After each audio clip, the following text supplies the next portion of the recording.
Senhor esteja convosco. Ele está no meio de nós. Proclamação do Evangelho de Jesus Cristo, segundo Lucas. Glória a vós, Senhor. Jesus, vindo a Nazaré, disse ao povo na sinagoga: Em verdade vos digo, nenhum profeta é bem recebido em sua pátria. De fato, eu vos digo, no tempo do profeta Elias, quando não choveu durante 3 anos e 6 meses, e houve grande fome em toda a região, havia muitas viúvas em Israel. No entanto, a nenhuma delas foi enviado Elias, senão a uma viúva que vivia em Sarepta, na Sidônia. No tempo do profeta Eliseu, havia muitos leprosos em Israel.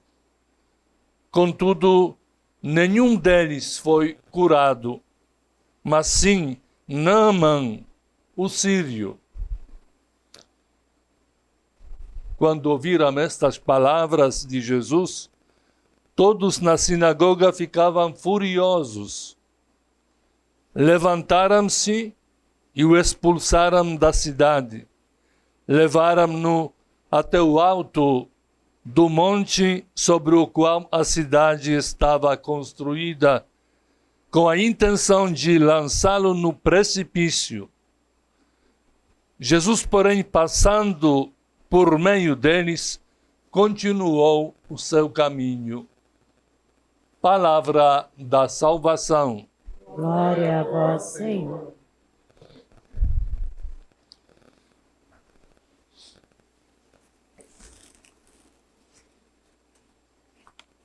Meus amados irmãos e irmãs,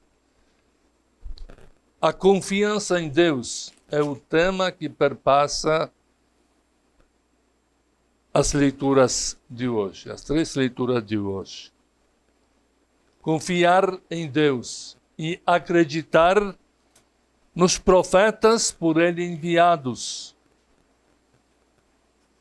é o fundamental para que aconteçam milagres, sinais. Profetas de ontem e de hoje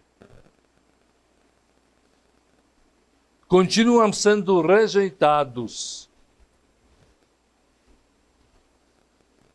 Na primeira leitura, ouvimos um texto longo, bonito, que até o próprio Senhor se lembrava do que o texto diz. Ou seja, prova que Jesus conhecia também as Sagradas Escrituras. É o livro dos Reis, primeiro livro dos Reis, que narra exatamente a cura de um general estrangeiro da Síria, que foi enviado a Israel para que o profeta Eliseu pudesse purificá-lo. Interessante como se deu isto. Uma moça que foi raptada, levada em cativeiro, vendida como escrava, ela levou também a sua fé, na sua memória. Ela sabia que havia um profeta em Israel. Mas o general vai levar uma carta do seu rei de Aram, para o rei de Israel. Interessante que o rei de Israel não conhece Eliseu. O rei de Israel acha que é uma provocação, porque ele não vive em sintonia com Deus, na intimidade com Deus. Desconhece. Era aquele tempo em que os profetas, em nome de Deus, vão chamar a atenção até dos reis. Então ele fica revoltado.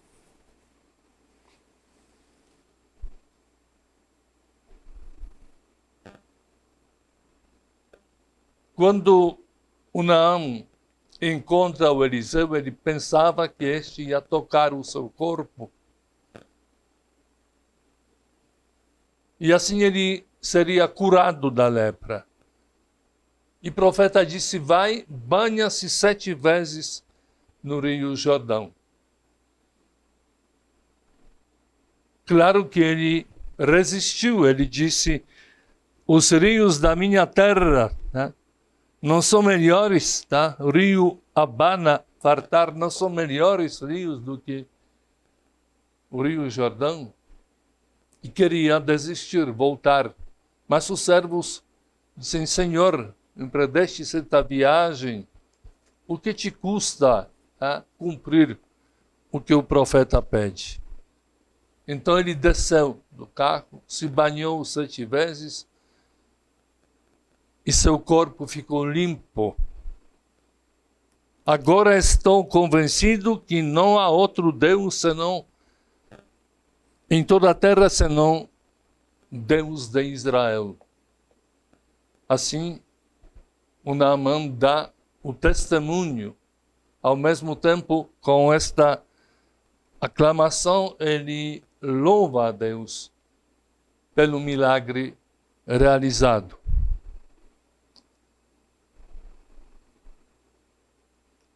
No Evangelho nós encontramos Jesus na sinagoga de Nazaré. O texto é um pouquinho breve e não nos fala da primeira parte. Quando Jesus fez leitura, foi convidado para fazer leitura, ele proclamou o texto do profeta Isaías, um texto que diz, o Espírito do Senhor está sobre mim, ele me ungiu, me enviou para curar os doentes, proclamar um ano de graça do Senhor. E Jesus vai dizer, estas palavras se cumprirão hoje, se cumprem agora, neste exato momento. E os seus conterrâneos não tinham confiança em Jesus. Não é o filho de carpinteiro, a sua mãe, suas irmãs, irmãos, não moram aqui e não acreditaram. Mais ainda, rejeitaram Jesus. Rejeitaram Jesus. Levantaram-se e o expulsaram da cidade. Levaram até o alto monte com a intenção de jogá-lo no precipício. Esta rejeição em Nazaré é com certeza um pré-anúncio da rejeição que o Senhor vai sofrer em Jerusalém. Quando o povo, muito mais as lideranças do povo, vão rejeitar Jesus. Crucifica-o. Jesus vai morrer na cruz. Meus amados irmãos, estamos no tempo da Quaresma, o tempo em que exatamente a liturgia da palavra perpassa este mistério do amor de Deus que se revela em seu Filho Jesus Cristo. O amor crucificado. Jesus na cruz vai pedir, Pai, perdoa-lhes porque não sabem o que fazem. Este tempo da Quaresma também vai terminar com a vigília pascal em que nós vamos renovar a nossa aliança com Deus, o nosso batismo. É costume que quem visita a Terra Santa, agora é um tempo da guerra, então por isso não há mais visitas, me parece.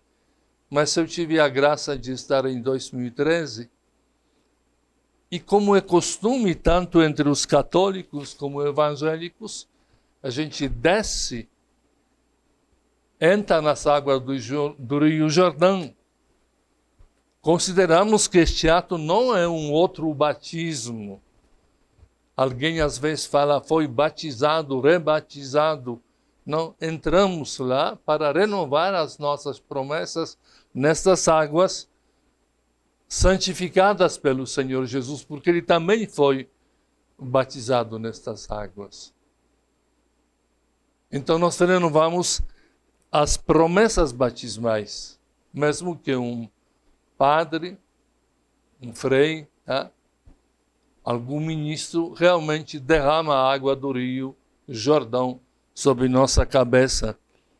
Mas isso é apenas um gesto de reverência, eu diria, àquele lugar santo, àquele rio. Mas o que importa foi o nosso batismo. Pelo batismo, nosso coração, nossa alma foi lavada, purificada exatamente do pecado original. Mais ainda, nos tornamos assim membros da igreja. A partir daí devemos confiar, depositar nossa confiança naquele que nos amou por primeiro, é o nosso Deus. E Jesus vai dizer, ninguém viu o Pai senão aquele que desceu do céu, e aquele a quem o Filho quis revelar. Então Jesus continua a revelar o Pai. Cada celebração, cada proclamação da palavra é o encontro pessoal com Ele. Nele que devemos depositar a nossa confiança. No tempo em que vivemos, a lepra não é mais uma, digamos, doença contagiosa a ponto de iniciar uma pandemia, podemos dizer.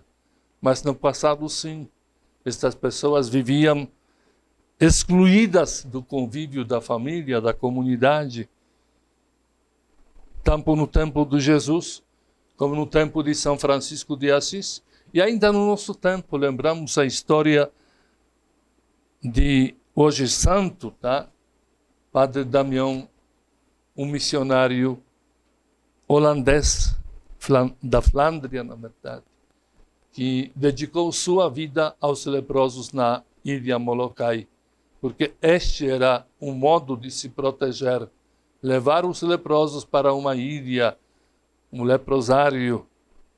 Inclusive também na nossa cidade havia um bairro destinado para as pessoas portadoras da hanseníase. Hoje, esta lepra podemos dizer, esta doença ela é curável. Mas temos tantos leprosos no meio de nós. O pecado faz com que nós também precisamos sempre da purificação. Inclusive, nós hoje pedimos, na primeira oração, ó Deus, Senhor, vossa incansável misericórdia purifique e protege a vossa igreja. Nesta Eucaristia, colocando as intenções que foram apresentadas, todas aquelas que trazemos diante do altar, queremos pedir de modo especial pelos doentes, mas também pelas pessoas, eu diria, leprosos de hoje, que vivem na rua, dependentes químicos das drogas, do álcool, e tantas outras formas que realmente tornam nosso corpo e nossa alma como leproso. E nós precisamos de Jesus. Ele não teve medo. Ele toca a pessoa e diz, sim, eu quero, seja curado. Confiemos, portanto, nesta presença de nosso Senhor e, ao mesmo tempo, sejamos testemunhas deste grande amor. Como aquela moça que foi raptada e levada como escrava. No entanto, ela vivia a sua fé e comunicava a sua fé aos outros. Precisamos também, desta mesma forma, testemunhar a nossa fé.